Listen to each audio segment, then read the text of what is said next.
Welcome to the Reduce Cyber Risk and CISSP Training Podcast, where we provide you the training and tools you need to pass the CISSP exam the first time. Hi, my name is Shon Gerber, and I'm your host for this action-packed, informative podcast. Join me each week as I provide the information you need to pass the CISSP exam and grow your cybersecurity knowledge. All right, let's get started. Giddy up. Hey y'all, this is Shon Gerber with CISSP Cyber Training, and today is Exam Question Thursday. We're going to be getting into some awesome CISSP questions today, and the ultimate purpose of this is to provide you some questions and some potential work-throughs as what the question is asking for. The ultimate goal of taking the CISSP is passing the test, right? Well, if you're going to pass the test, you need to understand some of the questions and how they may ask them. Now, these questions that we talked about previously is that we want you to understand just by understanding or trying to memorize questions is not going to meet your needs. You need to make sure that as you're looking at the CISSP and the various questions that are tied to it, that you understand the concepts, not that you actually try to memorize the questions. And we talk about that you need to have at least probably close to 2,000 questions under your belt. And I know you're probably going, oh my gosh, that's a lot. And it is. But the ultimate goal of that is not for you to memorize 2,000 questions. It's for you to understand the process. When I took the CISSP and failed it the first time, I did not understand that. I thought I just had to pass it based on just memorizing the questions. And back then you probably could because I'm really old. But now in today's world, you can't do that. There is no way that you're going to be able to memorize all these questions. And because these questions now are getting access to the full bank of questions is I don't know if you even can, other than people potentially, if they take a test, they go and write them down. That's too much work. It's just understand the content and you'll pass it. It's that simple. Okay, so we're going to get into Domain 6, and we're going to talk about security controls and security assessments. So question number 1, which of the following is a primary objective of security control testing? Okay, which of the following is a primary objective of security control testing? A, identify and remediate vulnerabilities, evaluate the effectiveness and implement security controls, establish a baseline for future security control testing, or identify potential attack vectors for an attacker. Okay, which of the following is a primary objective? Again, keywords, focus on keywords when taking the test. A, identify or remediate, evaluate the effectiveness, establish a baseline, or identify potential attack vectors. The answer is B. The primary objective is that of security control testing is to evaluate the effectiveness and implement security controls, okay? Because guess what? If you go down the fact of you're looking for vulnerabilities, they will come, they will go.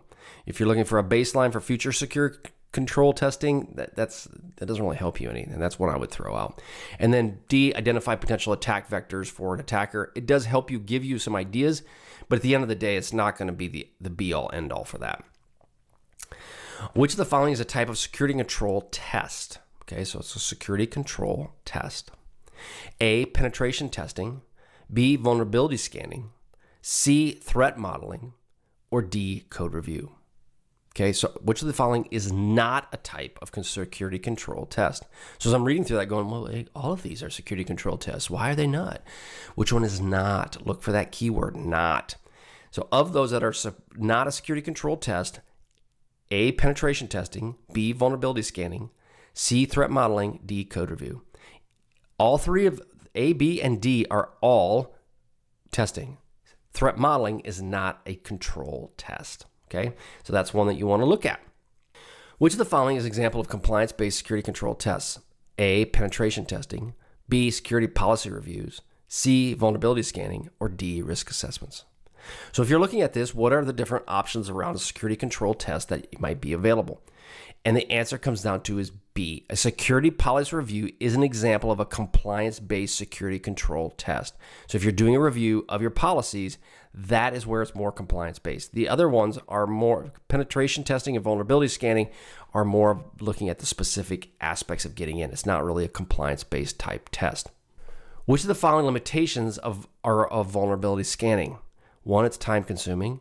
B, it's costly. C, it does not identify zero-day vulnerabilities. Or D, it provides a comprehensive assessment of security controls. It does not provide a comprehensive.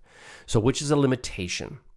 So the answer will be C. It does not identify against zero-day vulnerabilities. It just doesn't help you with that. Okay, the other ones, and it's not any of A, B, or D. They can be costly, but not so much. It's more along the lines of 0 days. It does not dig out zero-day vulnerabilities. Okay, which of the following benefit is a benefit of conducting a penetration test? A, it provides a comprehensive assessment of security controls. B, identifies vulnerabilities in the system. C, assesses the effectiveness of an incident response procedures. Or D, is less expensive than other types of security control tests. Okay, so which of the following benefit of conducting a penetration test? It provides a comprehensive assessment, it identifies vulnerabilities, it assesses effectiveness, or it's less expensive than other types of controls. So if you look at that, it is more or less expensive in most cases, but that's not what the actual question. That's not the benefit of it. The benefit of a I shouldn't say it's not less expensive. That's for vulnerability scanning. Penetration tests, no, they are very expensive. Sorry, misquote. Penetration tests, though, provide a comprehensive assessment of what you're trying to accomplish. So they are when you're dealing with the actual answer, it's a comprehensive assessment is A. They will give you a comprehensive assessment of the security controls for that specific area. Each of those areas won't be as much. Which of the following is an example of a manual security control test? A, vulnerability scanning. B, penetration testing. C, security policy review. Or D, code review. So which is the example of a manual security control test? We talked about in the last podcast, manual security control test would fall under B. Penetration testing is a very manual process. We talked about not using it from an automated standpoint. You want to avoid that as much as possible. Next question, which of the following is a limitation of security control testing? A, it's time consuming. B, it's costly. C, it requires specialized technical skills. Or D, it cannot be performed on cloud-based systems. So which of the following is a limitation of security control testing? A, it's time consuming. Can and cannot be. B, it's costly. It can be, but if you have an individual doing it, it may not be as costly as you think. C, requires specialized technical skills. Yes, it does. And D, it cannot be performed on cloud-based systems. Yes, it does require special skills. The answer is C. Again, we talked about if you would just throw somebody at it to go out and start scanning things, yeah, you could end up putting yourself in legal jeopardy. So you want to avoid that. So it does require someone who understands what they're doing. Which of the following is an example of a black box security control test? Okay, A, code review. B, vulnerability scanning. C, penetration testing. Or D, security policy review. Okay, so which of the following is an example of a black box security control test? Okay, black box is what you're basically saying it's its own box. You don't know much about it at all. It's black. Okay. A, code review. So it's kind of hard to do a code review when you don't know it. B is vulnerability scanning. Well, you kind of have to know a little bit about the system of what it is. C, penetration testing. Like I talked about, individual. And then D, a security policy review. The answer is C. Penetration testing is a black box security control test because the tester has no prior knowledge of the system or its internal workings. So that is your black box. It's unknown. And so therefore, a pen test is usually what is the best answer for that. All right. Which of the following statements about security controls testing is false? Security control testing is an ongoing process. A, the goal of security control testing is identify and assess security controls. B, C is a result of security control testing are used to improve security posture. Or D, security control testing is only performed once during the system development lifecycle. So which of the following statements is about security control testing is false? So if you go through each of those, A is true, B is true, C is true, D is security control testing is only performed once during the system development lifecycle. That is definitely false. Okay, you'd want to perform that on a numerous and routine basis.